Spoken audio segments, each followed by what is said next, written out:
Okay, here we go. This is the main one that I had wanted to watch. So this is a whole crazy setup here. I'm sitting down with Mike. My name is Adam K.K. Bay. We are sitting down with Steven Aguilar, the assistant art director for World of Warcraft. Okay. And Ian Hazacostas, the game director for World of Warcraft. And we're going to talk about Shadowlands. Yep. And I think, Mike, you have a question you want to ask first. So, sockets on benthic gear. Was that a whoopsie? Yes. Yes. Honestly, Okay. yes. Yeah, we thought so too. We were like, the cat. No, yes. And I think it's one of those where once that was out there and people had started earning them, that's a hard thing to roll back. Mm-hmm. And sockets in general. Yeah. The power of sockets relative to item level and other things, particularly on secondary or tertiary slots, is kind of out of hand right now. And how did it feel in the office when you saw it happening? We were like, oh no. Is that kind of the approach? They basically wincing, like, yeah, that's like, the intent was always, okay, these slots, there's something you can work towards, not so much the just roulette of, all right, keep rolling those benthic pieces until it ends up socketed. Yeah. But once it was out there, it was too late to take it back. Yeah. I didn't think that was a big deal. Like, I'm going to say that again. I really didn't think that was a big deal. The sockets on the benthic gear. The only thing that I would say is a problem is maybe that the benthic gear replaced even mythic rating gear. Here's why I didn't think it was a big deal. Is because it was like a 5% chance of it happening.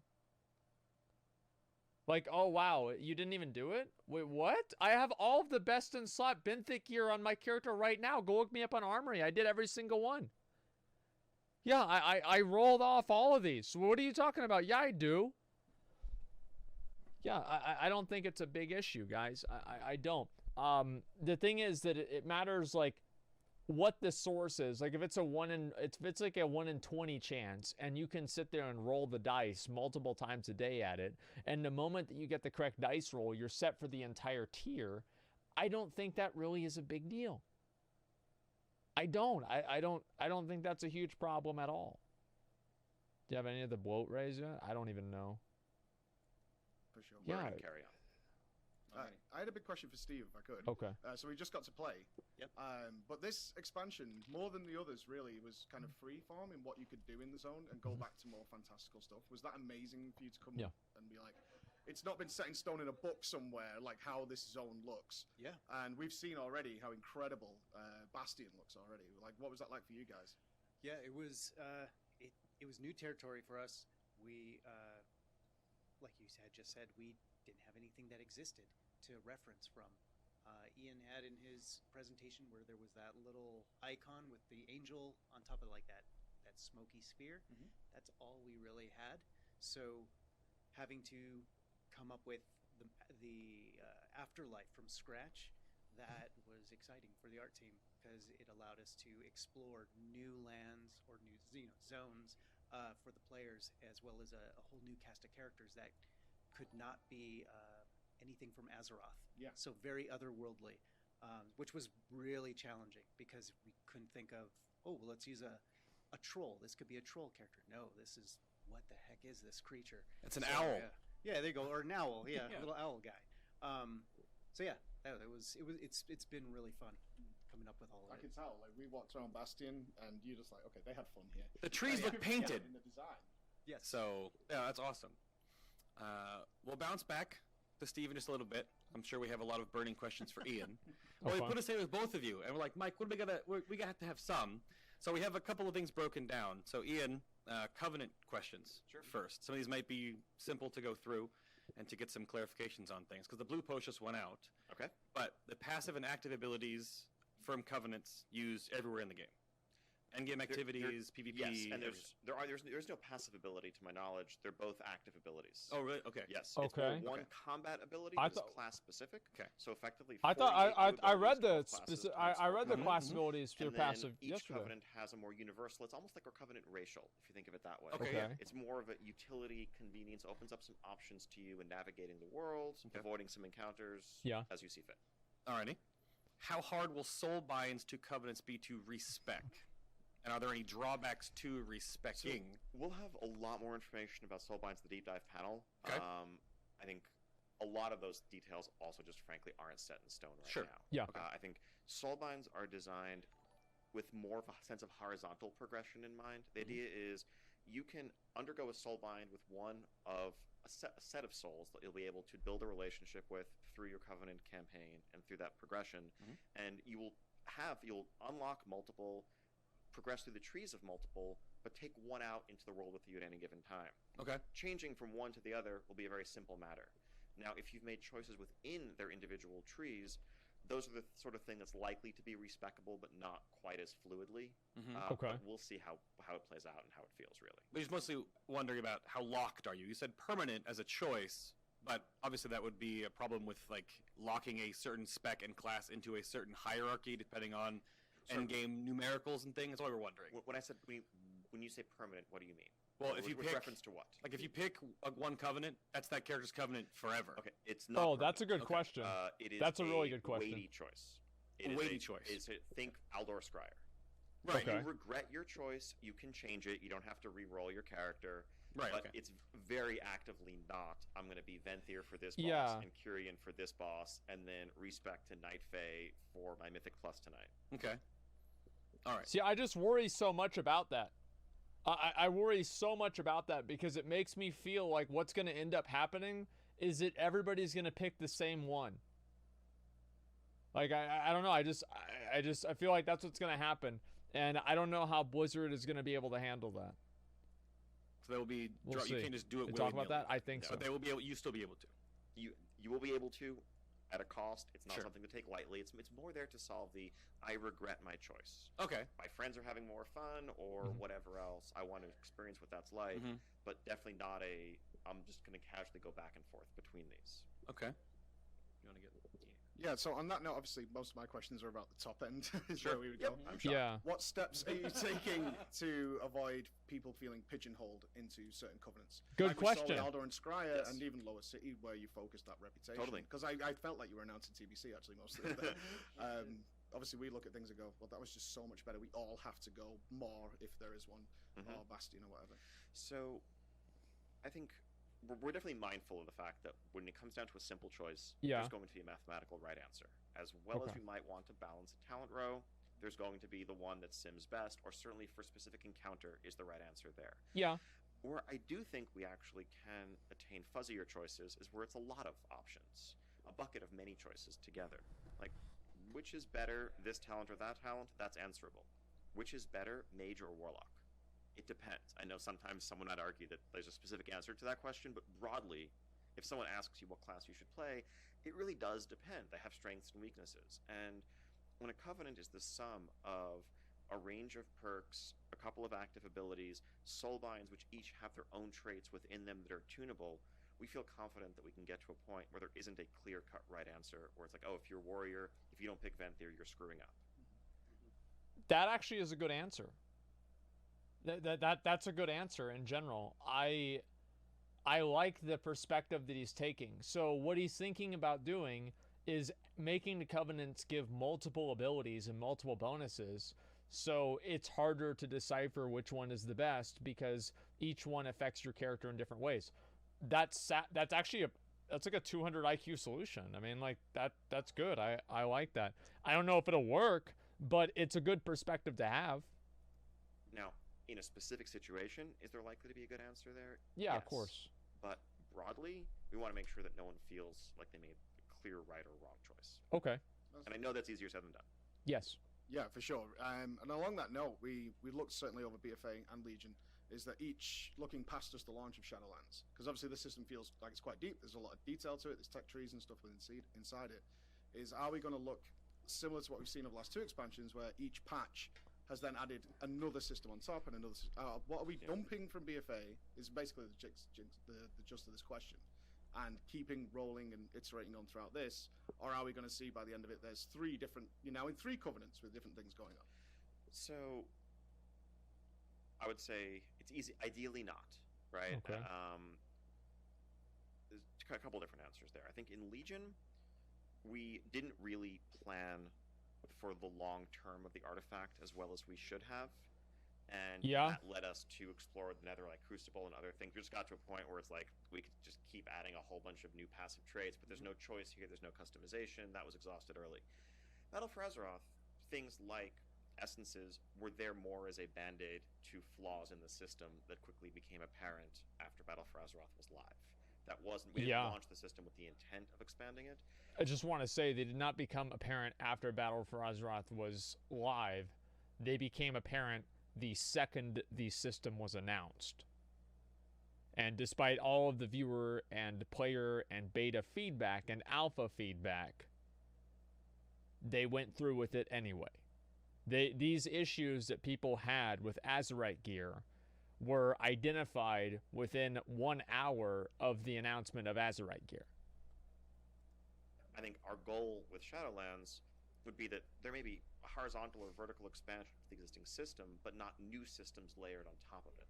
So you might get an additional soulbind that you gain access to through later story content that broadens your options, or an extra row to their trees. But that's a very different story than a totally different progression system, like, let's say, Essences. All right.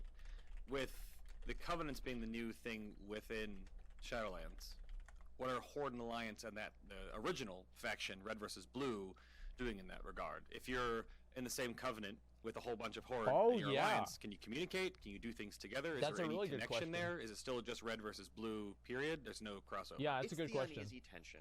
And there is separation, there isn't cross-communication, there isn't cross-grouping, but it's similar to how the class orders worked in Legion, right? Okay. You were technically both on the same team, you're both part of the Druid class order hall or Demon Hunter, but there's a fundamental difference. And, I think as we're going to see how the Alliance versus Horde story advances, this is an armistice. This isn't holding hands and forgiving and forgetting.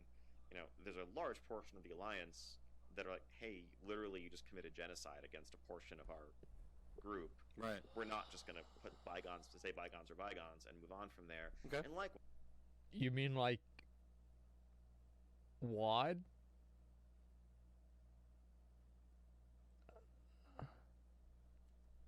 there are a Horde that harbor long-held grudges.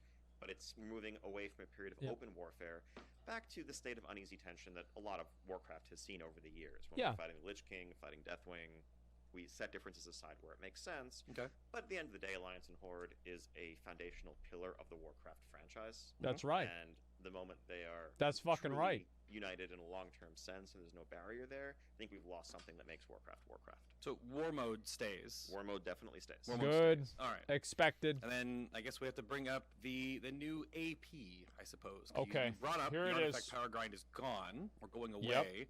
But what is Anima? And so it starts with an A. So what are the key differences? It's Anima points. How do we get Let me tell you all about Anima power. Yeah. No, he said it. No. Okay. Yep.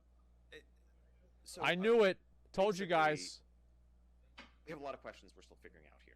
But philosophically, I think it's moving away from a place of open-ended, infinite progression with diminishing returns that almost dares the hardcore to see how far you can push it. 3 million residuum. Yes, which is For example. all turning into silver. Yes. In the near future. You're Thank welcome. you. Thank you. Let me- Thank you. I want to listen to that again. Sorry, I want to make sure that I hear very clearly what he said there. But philosophically, I think it's moving away from a place of open-ended, infinite progression with diminishing returns that almost dares the hardcore to see how far you can push it. 3 million residuum. Thank God. Okay, all right. I misheard that, and I thought that's what they were doing with the with the residuum. Or sorry, that's what they were doing with the Anima stuff. But no, that's the exact opposite of what they're doing. Thank fucking God. Holy shit. Am I gonna have a BIS list in Shadowlands? Like, am I about to have my BIS list? Is this what we've been waiting on for so fucking long? Is this gonna happen? Oh my God. Yes, which is For example. all turning into silver. Yeah. In the near future. You're Thank welcome. you. Thank you. Thank you. Yes, I saw Flex's list of his Yeah, characters, yeah. and my head exploded. Yeah. But and moving away from that towards a place that's more easily attainable caps, and then open-ended flexibility. So imagine in your Covenant Sanctum, Hey, you're going to It is. do various activities and likely earn and retrieve anima from the Maw and elsewhere that is essential to fueling your Covenant's activities. The first bit of it every week will effectively keep the lights on in your Covenant Sanctum, and that would further the strength of your Soulbind. Okay. And that's a minimum level of engagement. Think of it as like capping Valor and Mists of Pandaria. That's or even good. Maybe I a bit like short that. From that. I like As that. long I as was you're fine doing with me. that every week, you are optimal. As well as catch-up mechanisms that aren't some mathematically driven formula like knowledge, but let's say whether you're an alt, you took some time off, you're coming to the expansion late, you are a few points behind where par is or where the curve is. Yeah. That may be something that just shows up randomly on world quests where you can just earn an entire talent point effectively while you're in this catch-up state until you get caught up to par. Okay. We don't want this sense of I am behind or Right. but we do want goals to look forward to and choices and player power progression. Okay. So I actually think that's really good. The issue that I have with like AP grinding and like my concern with it is that whenever you have like the grind that you're doing for the AP, you always have in the back of your mind that if I just wait until next week, this is going to be 30% faster. And it adds a certain amount of like futility to what you're doing. It's like you're always like, oh, well, I could have done this a lot faster next week. And you always feel, I don't know about you, but I always feel like I'm wasting my time. Why would I farm AP right now whenever artifact knowledge isn't capped? And you're kind of like delaying something until later on, and there's never like an efficient time to farm. And so anytime that you are farming, you're always farming with the mindset of this would be easier later on, but I'm doing it now for no fucking reason. I don't like that at all. And so hopefully they don't have that same issue with these two. the idea is something along the lines of an easily attainable minimum threshold that's required for power optimality. And then any extra that you get can turn into utility, cosmetics, things that aren't making you hit harder or making your purple parses into orange parses in the raid. That's the bottom line. There's a whole different psychology there. Yeah. Okay. So is it still from essentially everything? There won't be. I read a stupid message in chat. I'm gonna read this here. Why do an expansion now when it's going to be trivial next expansion?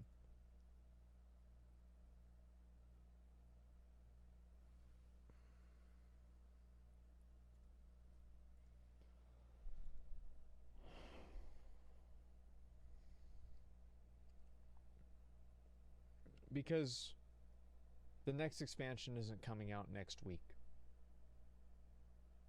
That's why. It matters how long it's going to be between point A and point B. If you work your ass off for an item that's going to be good in the game for a year, that feels better than working your ass off for an item that's going to be 30% worse next week. That's why it's different. Everything is fleeting, but whenever you're literally seeing your time fleeting away every week on a 30% basis, then yeah, you start to feel like you're wasting your damn time.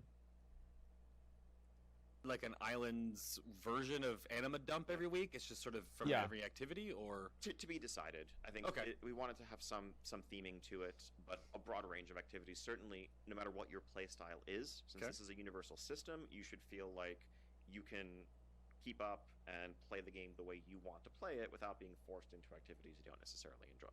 Okay, that answers a bit of a question later on. Okay, we'll throw it to Steve, and then you want to ask. You can talk about Torgeth. Yeah, sure.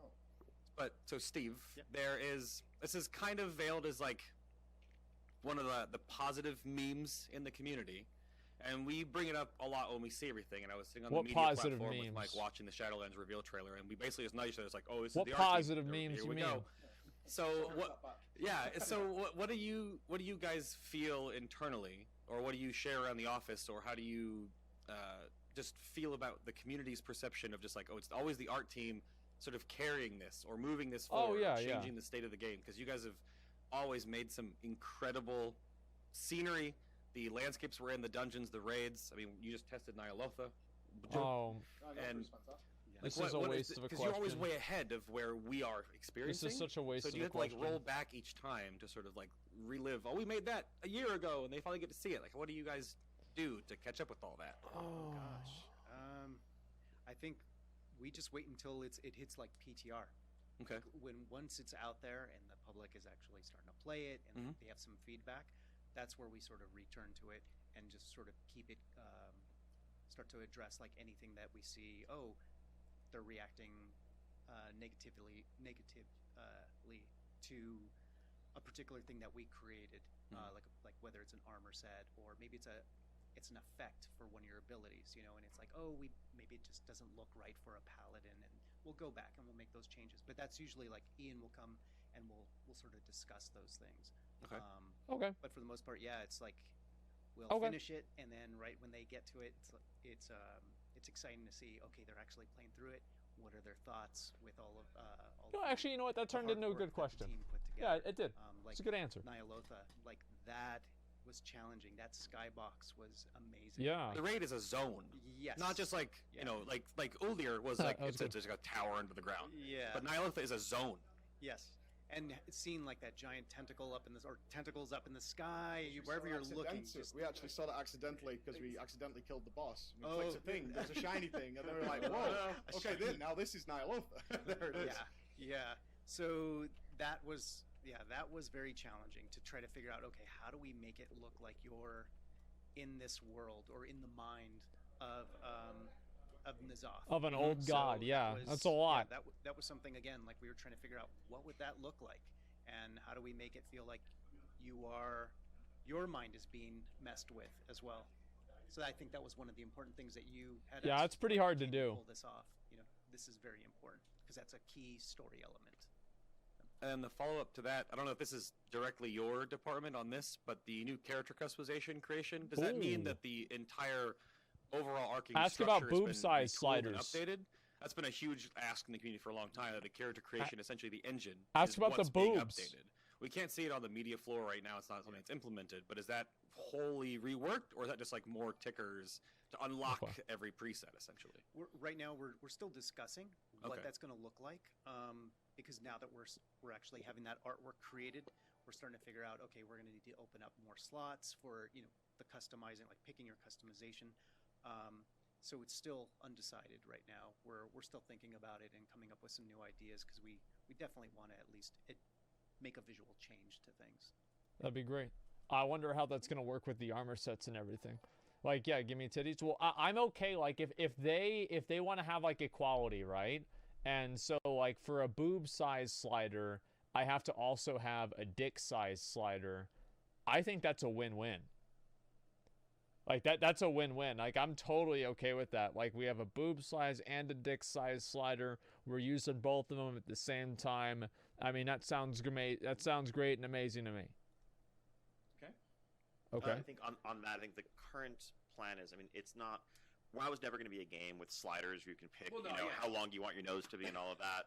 There is definitely a lot of under-the-hood engineering work to remove old limits, to separate out things that were tied to each other, to really unleash the art team's potential. That's just what I was talking about. I wanted to touch on some of the philosophies you're going into Shadowlands with. Sure.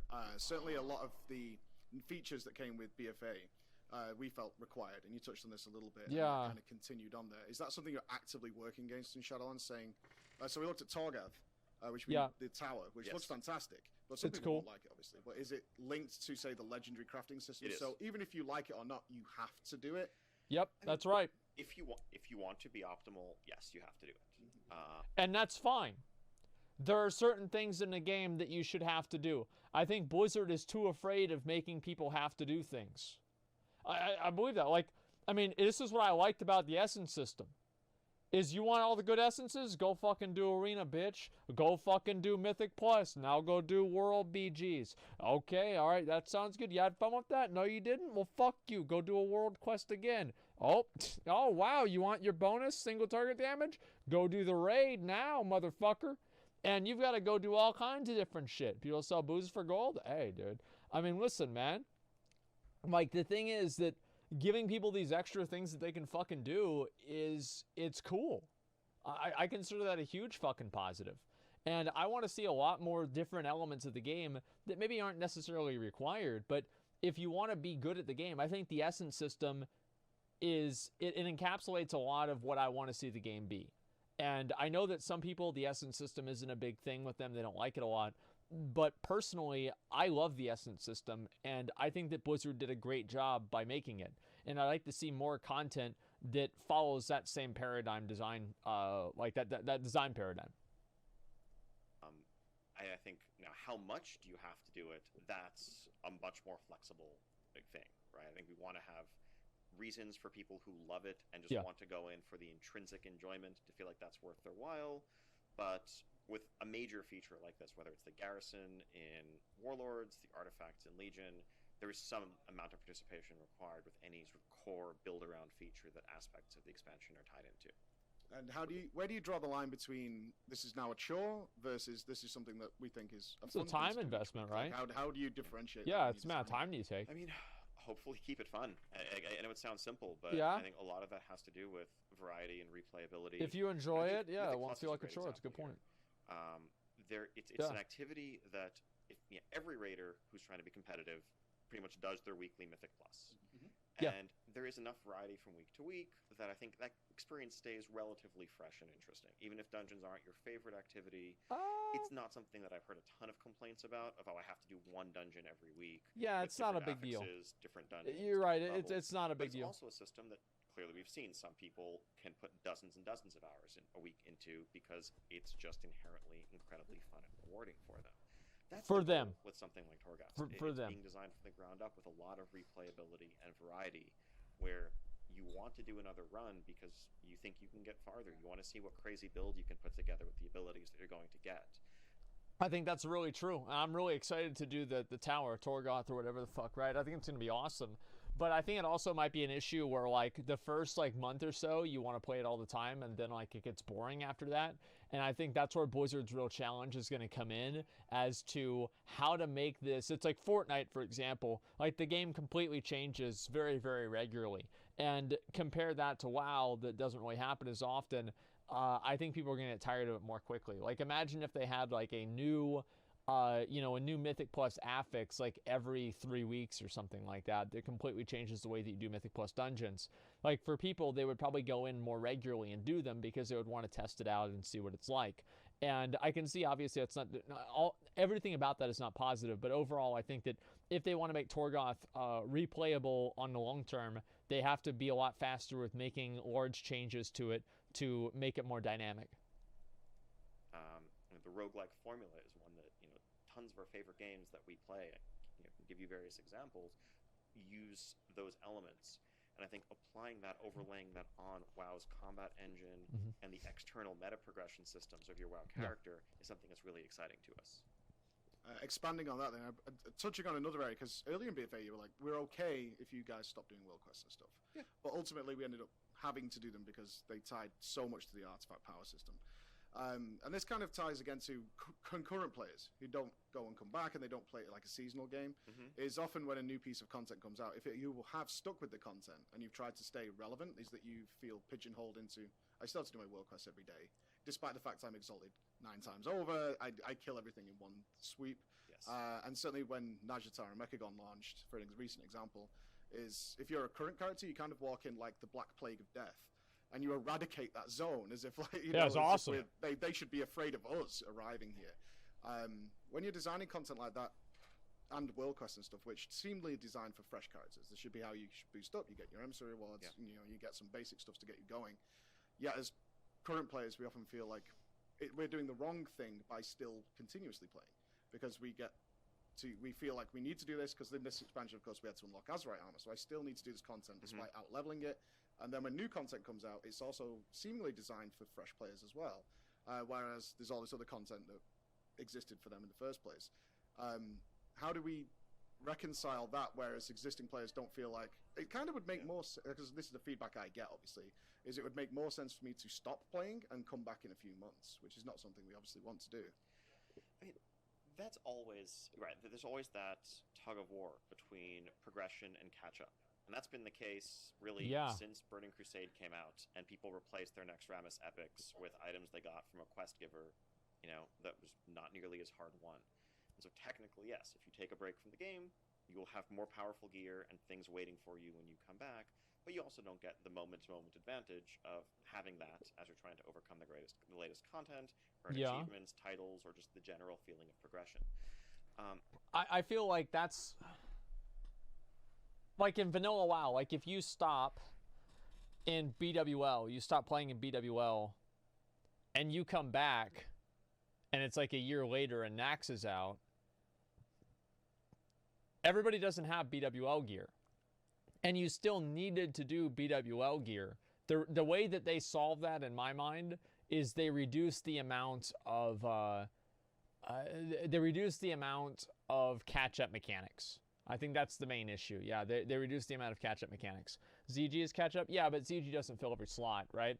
And if they reduce the amount of catch-up mechanics, I think people would be more willing to play the game longer because they would know that their progress that they're making now would be more, it'd be more static, and it wouldn't be as fleeting, and it wouldn't just be replaced in a couple of months.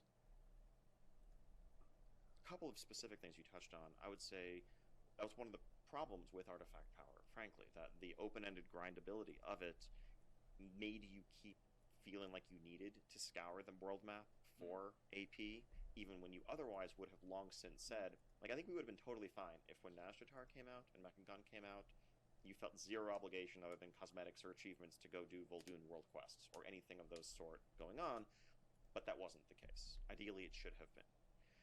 Separately, there's just the overall amount of power creep, which I think is a little bit out of hand of late. Yeah. And part of that is something, as a result of something you touched on earlier, which is layering systems on top of each other. Yeah. Where you have the multiplicative cumulative effect of, okay, yes, you got your item level that we've always had, but you also got essences, more powerful Azerite pieces. Also, you got these essences, multiple essences that are, and so by the end of the day, you're not just the 30-40% stronger that you were coming out of a raid tier, you're 70 or 80% stronger. Which is a lot more. A lot of things in the game break down. And ideally, even if you are a raider, you shouldn't go into a new zone like Nazjatar or Mechangon and feel like you're just, walking death, laying waste to everything in sight. We felt genocidal, because some of the war campaign had us killing millions of people. With one Sunfire, I'm like, I'm sorry. Right. Should you be It's more World of Warcraft, bro. Has taken a break or just hit max level? That's the way it is. Of course. Should the difference be what it is today? No. And that's something that we're bearing in mind as we design some of the Shadowlands systems. I think the idea of soulbinds being more horizontal progression as opposed to, hey, this endgame system means that we almost owe you an extra incremental 2-3% power a week that's going to compound forever. That's not sustainable in a way that's healthy for the game. No. That's one of the things we've learned. It hasn't been. A couple of expansions. If I could piggyback off that then, because I did want to bring up gear, despite I know it's kind of in the air. The corruption system's being tested. We don't know what's going to happen there. But I think it would be amiss, and people would hate me if I didn't bring up the fact that we've ended up in a scenario, because it goes in what you just said, with us physically having to pay third-party websites to figure out our WoW gear and see if it's any good. Which is where we are now, is actually paying websites to figure it out for us. What's the team thinking internally about that? And that's too much. How have we got so far away from Mr. Pandaria, which is like, no one should even need to leave the raid without knowing it's a good thing, when we removed reforging and things. I mean, to be fair, I think back in Mists, people were solving their own traveling salesman problems to maximize hit and expertise and, reforge 9 pieces of gear when you got one new item. I think. Yeah, but that was still so much fucking easier than having to pay for a raid simulation bot. I mean, let's not beat around the bush here. Like, yeah, I get that it was complicated then, but now it's like what your hit rating cap is. Like, you don't know what the chance of these procs on the Azerite pieces of gear are. You have to do a bunch of testing and everything like that. It's completely fucking different. I can see what he's saying, but still, it's on a completely different level that makes it a different conversation, in my opinion. It's not obligatory. No, I don't think it is either, but people still want to do it the best they can. Part of this is just a growing sophistication in the community. Honestly, I don't have a good answer to it, and I think it's something we talk about a lot. I would love to hear one, because I'd love to be able to just apply it to the game. But I think the challenge is, if you wanted to kill simming, I think items, you'd probably just have to get rid of stats. And if truly items had power, and if this number is bigger than that number, you put the item on, great. But even if we got rid of every sort of, Titan forging, make it more obvious. It's not a readily accessible problem to understand which trinket is better, or when you hit certain breakpoints of, the thresholds that change your stat weights or the relative weights. And the fact that these tools exist means that optimizing players are going to take advantage of them. What we want to do is at least narrow the gap between those who are doing what seems intuitive and those who are going to crunch the numbers. Because I think in almost every game, there is theory crafting. Theory crafting has been part of WoW, of every one of these genres for as long as you can remember it. And I don't think we'd want to design a game where there isn't room for sophistication and the person who wants to take the time to math things out doesn't have some edge. It's just a question of how large is that edge. If you're going ahead and equipping the higher level item, wearing what feels like it should be right, if you're a couple percent behind the person who optimizes, that's not the end of the world. If you're a dozen percent behind, 20% behind, that's a problem. So I guess the final question then, while we wrap up here, is that's great. That's actually a good answer. Like, the intuitive decision should not deviate that much from the simulated decisions or the sim-crafted decisions. That's actually a good answer. And I think that the way they do that, the way that you succeed at that, is you create a system where people can actually test and know how much these different bonuses are helping them. Yeah, it's return for casuals. Well, not everything in the game has to be for super hardcore people that take themselves seriously and want to spend all day simulating DPS. I mean, it's not. It doesn't always have to be like that. We need one more healer, by the way, for our runs. If there's a healer that wants to come to our ZF runs, please go ahead and message me. You know, if as gear customization is a big part of this, is tier gear staying or coming back? Okay, or just is tell there a me, new Ian. Style of gear. Just say it. You don't know yet. TBD. TBD. Okay. Yeah, I think sets, I think, are fascinating and something we want to continue exploring. Okay. Okay. Part of what led to us moving away from class sets, some of it was exploring different aesthetics, but another part of it was just looking at how itemization and the availability of items has changed over time in WoW. When sets were first introduced, and Classic is a very readily available reminder of this. Yes. People working for weeks and months to cobble together a full class set, it being a journey as you progress through the raid zone. With the increased number of loots that bosses drop, multiple difficulties, etc., class sets had gotten to a point where it was a box that you ticked often like 3 weeks into a tier, even more so with, Master Looter or loot trading and bonus rolling the bosses that had the tier pieces you wanted. You almost felt incomplete before you had your set. And then for the remainder of that tier, those slots were dead because you were never going to consider a non-set piece in a slot that shared a set piece. And so what was that really doing for us? Like, there's a cool fantasy to completing a set. Yeah. But what it had turned into in practice was very far removed. It's like a shopping from list. The long-term goal, and was instead actually limiting options. And so that made us take a step back. Let's say, let's put this on pause for a bit. Yeah. We'd love to get back there one day, but we also want to do it in a way that we feel makes sense for the game as a whole. Okay. So we'll find out more about that when beta starts. So beta day? No. Not yet. Okay. And we still have a lot to figure out and Sure. discuss with the community and hear feedback on. Like, this is the beginning of a road that's going to lead to Shadowlands being in your hands in 2020, but we stand at the beginning of the road. In 2020. All right. Oh, okay. Master I didn't quite hear that. Master Looter's coming back, correct? That's what I heard. Master Loot and Mythic raids, I think, is the specific. I would say anything is possible, but not currently in our plans. Sorry. Okay. Ian. Yeah. Steve, thank you very much. Thank you. It's a pleasure. And just to clear the air before we begin, I can actually say buff enhancement. The words are able to come out. Just don't. No. Too late. Too late. You missed it. I like his tears. No. I just choose Okay. not to. It's recording. Okay. It's already recorded. But that's a lie. You could. Okay, dude. You could. You just did. Yeah. I saw you see word up. You said it right to him. He was right there. Yeah. That's so sad. All right.